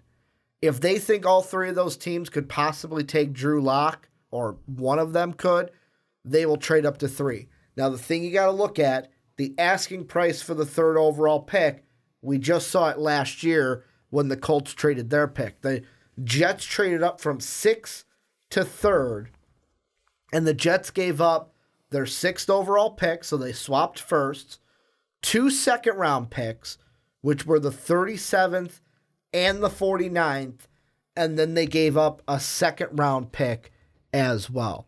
If you look at Miami, they have a lower first-round pick. They have the 13th overall pick, and they only have 1 second-round pick, which is 48. So for me, if they want to move up to 3 based off of what we saw last year, if I'm the Jets, I'd be like, I want your 1st, I want your 2nd, I want your 3rd, and I want your 1st next year. That is what they would have to give up to move from 13 to 3, and that will be the question they will have to ask. Is the price too high to move up for Drew Lock? And if it is too high, then okay, we will take our luck next year with Tua, and if we don't get Tua, we'll take our luck next year with, I'm forgetting his name, Trevor Lawrence. Trevor Lawrence from Clemson. Yeah. However, the thing I will say, Miami fans might say I'm wrong, but with Ryan Fitzpatrick as your quarterback, you might win too many games to get Tua next year. But then you have to look at who he'd be throwing to, and then you're no longer worried. I mean, in Tampa, they had what, Mike Evans. Mike Evans. They and got Deshaun playmakers Jackson. in Tampa. Yeah, they just you're had right. someone who couldn't and do O.J. crap. Howard. You're right. Proven wrong. Lawyered. I've been lawyered. Go ahead. I mean, I wouldn't put up Devontae Parker and Mike Gesicki against. When you're wrong, you just gotta say you're wrong and move on, Brandon. Go ahead. I guess if I'm Miami, you're really gambling for next year, because what you said kind of said it all. If they're gonna say, okay, we're gonna stay where we are, we're not gonna go for a quarterback this year, we're gonna bypass that, even if they have good options out there. Well, we'll just go for Tua next year. Well, then if they don't get Tua next year, then we'll go for Trevor Lawrence. Yeah. Well, if you don't get Tua, your Trevor Lawrence is great, but as we know, but if you're saying you're not going to go for a quarterback this year because we're waiting for Tua, then what happens if you don't get Tua? What happens to your fan base? They hate you already. They're not going to be any happier if you don't go and get Tua. If you wait a whole year and you say you're going to go get Tua, then you win, like you said, too many games. You end up being 6 and 10. That puts you right back again at 13. Tua's not there at 13. Lawrence isn't there at 13. Then guess what? How much you're going to have to give up? If you thought you were going to have to give up a 1st, a 3rd, a whatever for Drew Lock, you're going to be giving up your left leg, your right arm for Tua and Trevor Lawrence. I mean, that's the whole thing. It's how risky and how much of a gambler do you want to be? Because you're not losing if you go get Drew Lock. You're not. I think that you're losing if you pass up on an opportunity to get a good quarterback this season in the draft to possibly lose out on not getting one of the great ones next year. And, like, the thing I'm looking at too is Miami next year does not. They're not the Oakland Raiders. They don't have multiple first round picks next year. So the question you got to ask yourself is two things. First off, where do you see your record this year with Ryan Fitzpatrick? Because to me, when they signed Ryan Fitzpatrick, the thing I saw from that signing was, all right, they're not going to tank. They don't they're not going to lose. They're not going to be the Arizona Cardinals and only win what? Arizona won 2 games this year? 3 games this year. I gave them, I was a little low on the Arizona Cardinals. They're not going to win 3 games. I could see them being 2 wins less than they are now, 1 win less, so in that 6-5 range. That means you're between, if we're going off of this year, you're between the 5th pick and the 11th pick. That's a wide range. That's a wide range to be in. Like Tampa Bay, who had Ryan Fitzpatrick for some games and Jameis Winston for others, won 5 games. Mm-hmm. So I could give Ryan Fitzpatrick in Miami 6 games, 5 to 6 games. There's no reason he shouldn't be able to do the same thing. Now, I know the division is tougher, but that's a different story for another day. I just don't see, unless here's another option. They play it by ear, where they let the Giants make their pick. When the Giants, let's say the Giants pick Dwayne Haskins, pick up the phone, call the Jaguars. Hey, what do you want for the 7th pick? All right, it's too high. Click. Let the Jags make their pick. If the Lions don't go quarterback, hey, Buffalo, what do you want for your pick? And that's what that might be the option of we might not see a trade for Drew Lock from the Dolphins until draft night. But that's also why I'm saying that there's teams in front of them that aren't necessarily going to take a quarterback. And so is it a smoke sometimes screen? they can also stand pat and still end up getting their guy if they want him. See, and here's But now if the Giants, I'll just let me say this really quick point and then we'll throw it to you, is that if the Giants now take Drew Lock, then I'm wondering, okay, if they take Drew Lock, is there going to be what's wrong with Haskins? What's wrong with Haskins? And is there going to be another team then that changes their strategy because they're like, whoa, there's Haskins, let's get him. Washington. And boom, and then everyone's gone. Well, and that's the question I wanted to throw your way. You say other team, not even if Locke is taken, just other team in general. The Washington Redskins are the other team I could see sitting there. And where are they? They are 15. So they're 2 picks lower than the Dolphins. But they've got Case Keenum. Case Keenum is not as good in my mind. Well, he was good in Minnesota. I'm not going to take away. He was a saint in Minnesota. He was a saint in Minnesota. No pun intended. Sorry, Jake. But the thing that I look at was maybe the Minnesota year was just lightning in a bottle. Could have just been him and Pat Shurmur knew he fit in that system maybe. I don't know how to look at that one because he wasn't what he was in Minnesota with Denver. So I'm not high on him going into Washington. I'm higher on Fitzpatrick in Miami than I am Case Keenum in Washington. And if I look up really quickly the contract details, Case Keenum's done at the end of the year. Drew Lock, contract-wise, would be perfect for the Redskins because they could have him sit, wouldn't have to worry about Case Keenum at all. He just leaves at the end of the year, and then, boom, Drew Lock, it's your show here in Washington. That's another thing that Miami would have to fear is if they kind of sit on their hands a bit and wait for this all to unravel, could a team like Washington go, screw it, we're going to trade with the Jets. We're going to trade with the Jacksonville Jaguars because that price isn't too high for us because we know we need a quarterback. And we have some better weapons here in Washington than Miami has in Miami, although wide receiver could be a first-round need for the Redskins this year. Yeah, I mean, I think that as we approach the draft and get closer and closer, we're going to start to see teams, especially after they've, now that they've done their pro days, they've had their, individual meetings with teams and their private meetings with teams and everything like that. Teams are getting a better sense of what exactly they want and what we're getting from Miami with what you read earlier. Mm-hmm. It's an absolute smokescreen. You know what? Everything you said, Ricky, you know what it actually was saying? Nothing. It said nothing. It gave nothing away. You don't think they're gonna pointed to nothing. So you don't think they're going to draft a quarterback this year? Miami? Yeah. I'm not saying that they're not drafting a quarterback. They're not trading up for one. I'm not saying that either. Okay. I'm saying that Miami gave nothing away. Mm-hmm. Is that it's a complete smokescreen. They can say all they want about, well, we're not saying that we're doing something. We're also not saying we're not doing anything. That's the typical we have to say this type of deal because we're not going to say that we're going for one. They're giving away their strategy. Team strategies will start to come together in the next couple of weeks as we get closer to the draft, which, gosh, it is coming right up. But April 26th. I think that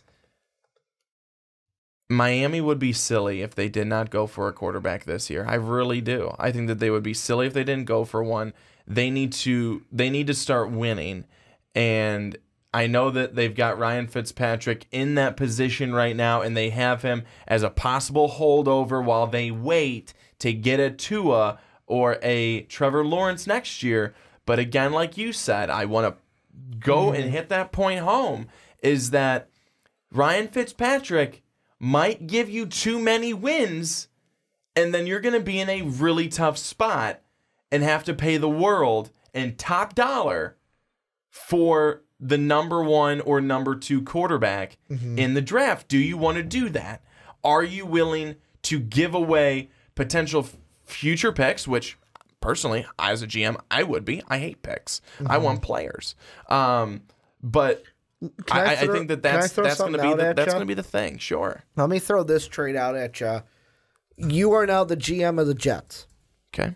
Would you take this trade? Redskins call you up. Ring, ring, ring, ring, ring. Pick up your phone. Oh. We're role playing here on the podcast. Okay. Ring, ring, ring, ring. Hello? Hey, Brandon, how's it going? Ricky here. I got You need something, don't you? I need something. I need something from you. So I got a trade for you. Why'd you hang up? Tell me what you think. I got my phone right here. Only because I didn't want it, knowing my luck, I'm talking in it and it's messing up the recording. So I got a trade for you here, Brandon. I want your number 3 pick. I need it badly. I know you do. I saw what you guys did last year. And here is the trade I've got for you. I'm going to give you our first, so we'll swap. You'll come down to, 15. We'll go up to 3. I'm going to give you our second round pick, which is the 46th overall pick. And then I'm going to give you a second round pick, or third round pick, which is the 97th. So I'm giving you the 15th, the 46th, and the 97th. And I'll give you Josh Norman as well. To let me move right up to 3. Can you give me that one more time? I gotta give it to my guys here in the back room so they can tell me yay or nay. You get our first, which is the 15th. You get our second, which is the 46th. And you get our second. We have 2 third rounders, a 77 and a 97. You get our 97 because I'm throwing in Josh Norman as well. Just to get your third overall pick. You got a deal. Is that too much to ask? Is that too much to offer for the Redskins? Because I was looking at it. Josh Norman, are the Redskins necessarily going to be a winner in his last 2 years? He is now turning 31. He might be someone that the Jets could use a little bit more than the Redskins, and the Redskins could move up without giving up future first. That's a deal. That's a deal for me personally. I would take that deal almost right away. Is one team getting screwed over though? I think that you would be giving up a lot. Okay. On the Redskins side. I think that you would be giving up a lot. Flip it. You're Dan Snyder without the racism. Thank you. How would you change the deal if you if you were Dan Snyder then calling me, how would you change that? What would be fair to you if you were offering what I put out to the Jets? What would be fair to you? First, our 15th overall pick. 15th overall pick, first round pick. Mm-hmm. Our first third. The 77th. And then maybe throw in a player. So 15th, 77th, Josh Norman. That's what I would do. Like, and that is something that I just kind of off the top of my head. So then like, you still have your second. Mm-hmm. You still have a third. Mm-hmm. And you're alive. You've given, I think, good value over to the Jets. Yep. But you're not killing yourself. Yeah, and then again, the only Norman, thing, can you win without him? Yes, you can. Mm-hmm. But are you, like you said, are you going to be a contender in a playoff team while he's there? And could you get rid of him? And I'm not sure of his contract, but I'm sure it's 2 years. Dollars. It is, so he's got 11 million. So his base for this year is an $11 million with a $3 million signing bonus. Next year it goes 12 million and 3 million. What I mean, I'm not sure what the hit would be. 14.5 and 15.5. I'd give away the contract.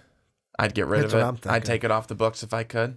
Because I mean, you get him for this year, next year, and if you're the Jets, you can then. And here's what I'm thinking: if I'm the Jets, then of like, okay, third overall. Now the decision you would have to make is they've said they were open to it, but would you want to pass on a pass rusher? Like for me, top of my board in my last mock draft was Quinnen Williams or Josh Allen. Do you want to give up on one of those two guys at 3 in order to get Josh Norman, a third-round pick later in this draft, and move down to 15? However, if you move down to 15, there might be a guy like Marquise Brown still available. You might be able to get an Ed Oliver if you're looking for that defensive tackle.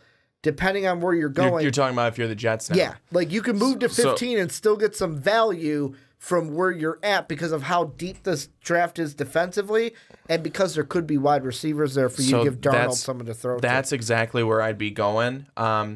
Because, yes, you're probably not going to get Quinnen Williams if you're at 3 because I think he's number 1. And if he's not number 1, he should certainly be number 2. In your mind, Kyler Murray's getting drafted number 1 by the Cardinals. Exactly. So that means the 49ers, do they go Nick Bosa or Quinnen Williams?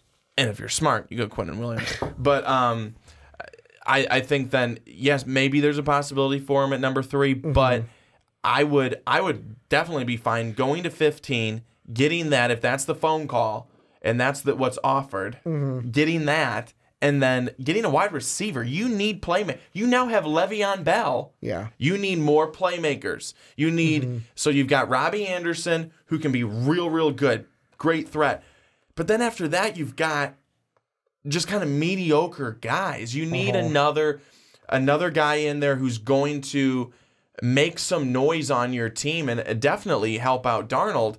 Because you're trying to put this team together and give the Jets an offense. You've done it with Bell. You have a good quarterback in Darnold. You've got your quarterback of the future. Now he's got to play with some pieces and give him something. And the thing that I will throw out there, this will be one of the last things before we give just kind of our final statements.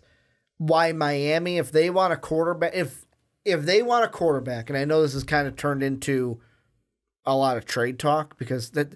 I enjoy it. Well, to me, if Drew Lock is going to be in the top 10, someone's going to trade for him. Either someone's going to trade for him or the Lions, for some reason, do take a quarterback and go Drew Lock after the first two are off the board.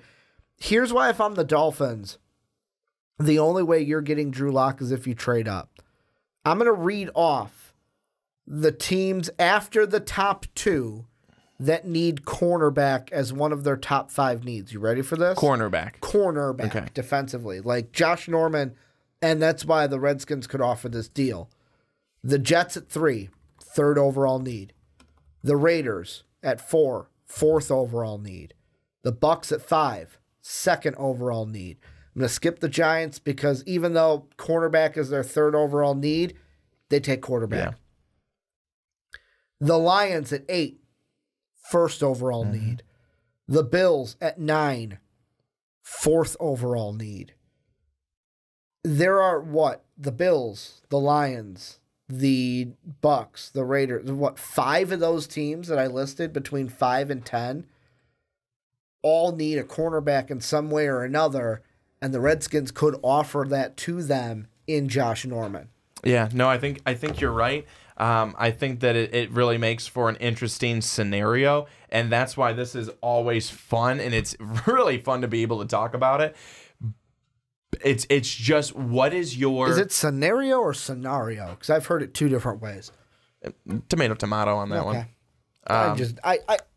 You said it, and I was like, I wonder which is the actual way to say it. I've always said scenario. How did I say? Scenario. Okay. I've heard people say scenario, and I don't know the difference between the two. There isn't one. But that's why this is fun and enjoyable to talk about. But it really comes down to, as a GM and as all the other masterminds in that room, it's what do you value the most? What do you need the most right now? Or what do you believe you need the most right now? What are you willing to part with? What are you willing to wait on? What can you absolutely not wait on? And that's where they've got all their boards. They've done all their homework. The war room. Without a doubt, they know everything they believe they need to know about every player that they believe they'd like to have on their team, and then some. From there, it's just what is number one priority, and then 2, 3, 4, 5, so on. That's going to be the number one thing. This isn't the last time we're going to talk NFL draft, obviously, on the podcast, because it's basically like a snowball running down a hill, getting bigger and bigger until the end of April. Final thought, what happens to you? Number 1 is Drew Lock, a top 10 pick. And if not, where do you think he lands outside the top 10?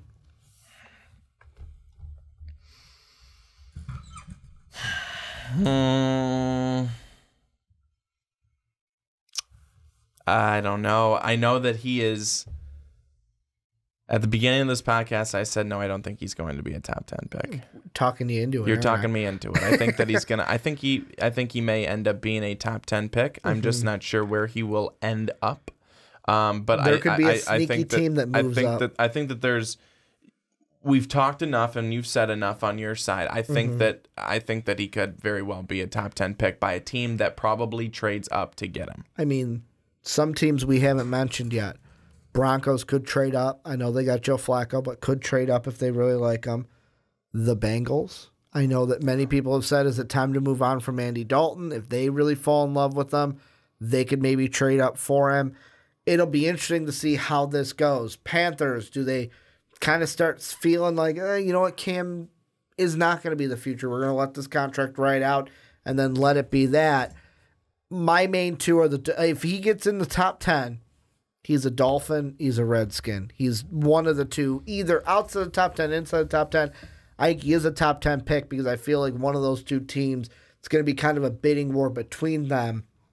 And who do they try to go with? Because the Raiders, I will throw them out, they're a team that they could trade because they've proven, hey, just give me all the draft picks in the world. Mike Mayock and John Gruden will try to hit on them as they go ahead and draft Colton Miller in the first round. Let's hope that was a John Gruden mistake and Mike Mayock doesn't make that same mistake for the Raiders like they did last year. But this is where you guys come in. Let us know what you guys think. Is Drew Lock a top 10 pick in this draft? What do you like about him? What do you don't like about him? If he is a top 10, where does he go? If he's not a top 10, where does he go? Let us know down below. As well as if you're listening to the entire full podcast, let us know what you thought about the March Madness discussion we had, previewing also the Sweet 16 in this upcoming weekend. The NBA draft coverage that we had earlier in the podcast. Make sure to follow us on Twitter at Ricky Widmer, at Young_Swan19, at Most Valuable Pod. You can also hit us up on Patreon.com/Most Valuable Podcast. New rewards, or new goals, I should say, revamped goals, giving you guys more bang for your buck coming April 1st. You can join us at the $10 tier, though. Every time you support us at that tier every month, you can join an MVP podcast of your choice, talking about what you would like to talk about. And also make sure to hit us up on Apple Apple Podcasts. I keep wanting to say Apple iTunes, and that's not it. It's Apple Podcasts or iTunes. Please give us that 5-star rating. It really does mean the world to us. I want to thank you guys for watching on YouTube. I want to thank you guys for listening on podcast services around the world. And as always, have a good day, everybody.